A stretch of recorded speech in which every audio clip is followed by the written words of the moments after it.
আসসালামু আলাইকুম সবাইকে। এই ভিডিওটা মূলত যাদের মেডিকেলের চান্স হয়নি তাদের জন্য।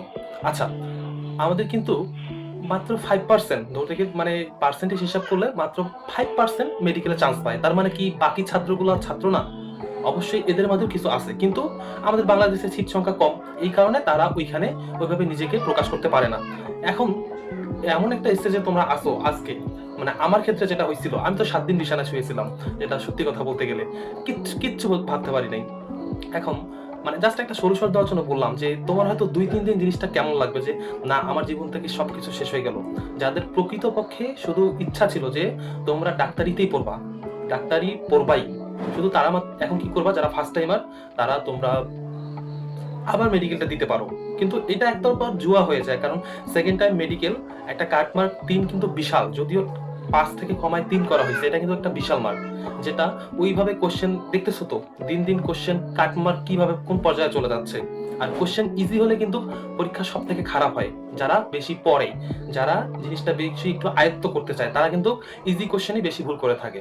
এখন আমি একটা জিনিস ক্লিয়ার করতে আসলাম যে 3 টাইপের স্টুডেন্ট আছে, যারা সেকেন্ড টাইমার, যাদের মূল টার্গেট ছিল মেডিকেল লাস্ট সুযোগ, তাদের এটা আর কোনো ক্রমেই পসিবল না।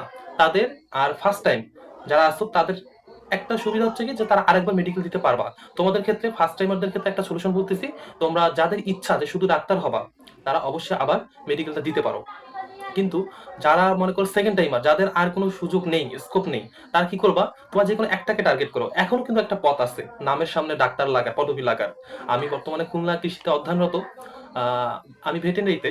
এখন আমি যদি বলি যে এটাও কিন্তু একটা ডাক্তারি পদবি, এটাও তোমার একটা লাস্ট সুযোগ। সেকেন্ড টাইমারের কথা বলতেছি, তুমি এগ্রিতে একটা প্রিপারেশন নিতে পারো এই 18 দিনে জোরালো ভাবে।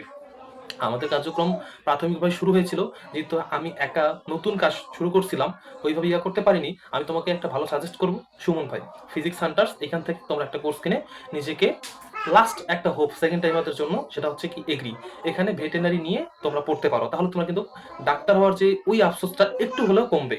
আর ফার্স্ট টাইমারদের ক্ষেত্রে বলবো, তোমরা শুধুমাত্র যাদের এই মানে একটা আবেগ থাকে, প্রেম ভালোবাসার চেয়ে কিন্তু মেডিকেলের আবেগটা কম না, তারা কি করবা, আবার মেডিকেলটা দেওয়ার চেষ্টা করবা। কিন্তু এটা অনেক রিস্কি, আবার বলতেছি এটা অনেক রিস্কি, কারণ একটা হাই রেঞ্জের কাটমার্ক 74+, আবার কাটমার্ক সহ মানে 74+ এই জন্য আসতেছে, এইটা নিয়ে আবার 3 মার্ক দিয়ে তোমার এটা খুব টাফ হয়ে যায়। এই জন্য যারা প্রিপারেশন নেবে একদম জোরালো হবে। আর যারা চাচ্ছ যে জাস্ট একটা আমার সিট দরকার যে কোনো জায়গায়, তোমরা ভার্সিটি প্রিপারেশন নাও। ভার্সিটি বলতে যে কোনো একটাকে টার্গেট করো। আমাদের কিন্তু এখন যে উত্তরবঙ্গের হাজি দানেশ, এটা কিন্তু খারাপ না, এটা কিন্তু অনেক ভালো একটা ক্যাম্পাস, দেখলে বলবা কি। এখন আমি 3 ক্যাটাগরির স্টুডেন্টের জন্য 3টা সলিউশন বলে দিলাম। আজকের দিনটা, তোমার কালকের দিনটা, এই দিনগুলো তোমার কখনোই ভালো যাবে না। সব থেকে বেটার হয় তুমি নিজেকে লুকায় রাখো। যে মানুষগুলো তোমাকে কথা শোনাচ্ছে, তুমি তাদের থেকে দূরে থাকো। তুমি মেসেঞ্জার অফ করে দাও, কে তোমাকে কি বলবে, কিচ্ছু বলতে পারবে না। এইগুলো ভাই সাময়িক, একটা পর্যায়ে আসবে যখন 5-6 বছর যাবে, দেখবা যেমন আজকে যে স্টুডেন্টটা মেডিকেলে পড়ার কথা ছিল না, সে যেমন মেডিকেলে চান্স পাইছে, তেমন 5 বছর পর দেখবা ওই যে ভালো ছেলেটা যে মেডিকেলে চান্স পাইছে, সবাই কি ডাক্তার হয়, ও কিন্তু একসময় ভালো পর্যায়ে যাইতে নাও পারে। একটা ছেলে একটু স্বাভাবিকভাবে ভাবো না, যে একটা স্যার সলিমুল্লাহ মেডিকেল কলেজের ছেলে এবং তার মা দুজনেই কিন্তু এই মানে সেকেন্ড ইয়ারের, দুজনেই কিন্তু ভূমিকম্পে মারা গেল। তার জীবনটা কি ছিল, একজন স্যার সলিমুল্লাহ মেডিকেল কলেজের, তারও তো অনেক কিছু স্বপ্ন ছিল। স্বপ্নগুলোকে এইভাবে ভাবতে শিখবা, তাহলে জীবনে কষ্টটা হালকা হবে। ঠিক আছে, অবশ্যই এটা তোমাকে স্বীকার করতে হবে, তোমার গাফিলাতি ছিল, যার কারণে কিন্তু তুমি মানে মেডিকেলটা ক্র্যাক করতে পারো নাই।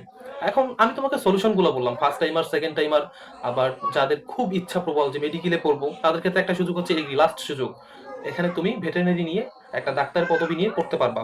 তাছাড়াও কিন্তু আমাদের মেডিকেল সেকশনের চেয়েও এগ্রি সেকশনটা কিন্তু অনেক দূর এগিয়ে, মানে বাস্তবতার দিক দিয়ে, যে কোনো দিক দিয়ে, প্রেশারের দিক দিয়ে।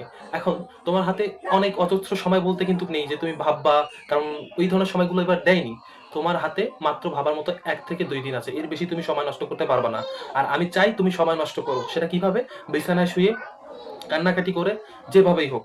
এখন এই সময়টা তুমি আজকে কখনোই পড়তে পারবে না, সব থেকে ভালো হয় তুমি নিজেকে লুকায় রাখো।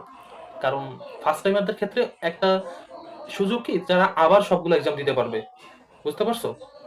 এখন এটাই বলার যে, আর যারা সেকেন্ড টাইমার, তারা কি করবা, তোমরা বললাম যে কৃষিটাকে একটু টার্গেট করো ভাই, তাছাড়া এখানে আমি আর কোনো ওয়ে দেখতেছি না।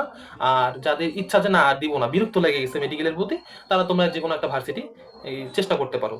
এতটুকুই বলার ছিল। আর সব থেকে বড় কথা, কখনো হতাশ হওয়া যাবে না। তুমি যদি এখানে থেমে যাও, এখানেই সবকিছু শেষ। কিন্তু আজকে যেটা ভাবতেছো, যেমন আমার ভাবনা হয়েছিল ওই সময় যে আমি আর জীবনে ডাক্তার হইতে পারবো না। আমি যদি সেখানে থামে যেতাম, আমি কিন্তু নিজেকে সামনে আগায় যেতে পারতাম না। আমি কি আজকে খারাপ আছি? আমার ওই সময় মনে হয়েছিল যে আমি বাঁচবই না মেডিকেল ছাড়া। কিন্তু আজকে কি, আমি তো একটা অবস্থানে দাঁড়ায় আছি। আমি তো ২ টা কথা বলতে পারতেছি। আমার মনে হয় না যে আমি খারাপ আছি। কিন্তু প্রত্যেকটা মানুষের একটা না একটা কিন্তু ওই আফসোসটা থেকেই যায়। আমি চাই না তোমার ওই আফসোসটা থাকুক। স্বাভাবিক এখন ২-১ দিন খারাপ লাগবে। কিন্তু আমি চাই তোমার এই শোকটাকে তুমি শক্তি করো।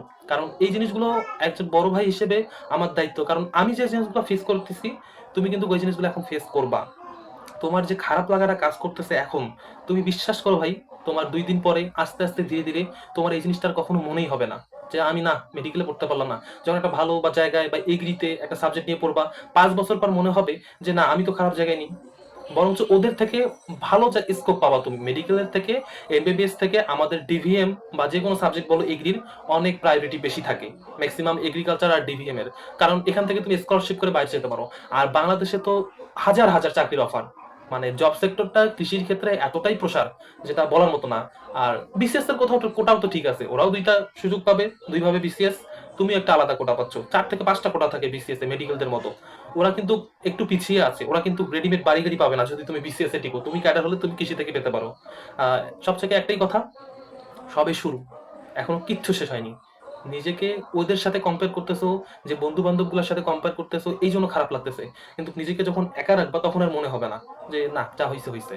যাদেরকে ভালো লাগতেছে না আনফলো, আনফ্রেন্ড, যা পাও ব্লক, যা পারো করে দাও। এখন নিজেকে একা রাখার সময়। তোমার হাতে ১টা বছর আরো সময় আছে। এটা এনাফ। যদি তুমি নিজের ইচ্ছা থাকে, নিজের একটা শক্তি থাকে যে না আমি পারবো, আবার চেষ্টা করি। কারণ চেষ্টা করলে আল্লাহ কখনো ফিরায় দেয় না। প্রকৃতি কোনো দিন তোমাকে ফিরায় দিবে না। এটা গ্যারান্টি। অবশ্যই তোমার গাফিলতি ছিল যার কারণে তুমি পারোনি। তোমার জন্য একটাই সাজেশন, তুমি হতাশ হবা না, আবার নিজেকে গোছাও। জীবনে ১টা বছর কিচ্ছু না, আবার এডমিশন দাও। কিন্তু একটু ধৈর্য থাকতে হবে। কারণ এই ধৈর্যটা সবার থাকে না। যারা থাকবে তারা আবার সফলতা লাভ করবে। ঠিক আছে, ভালো হবে। থাকো, আল্লাহ হাফেজ।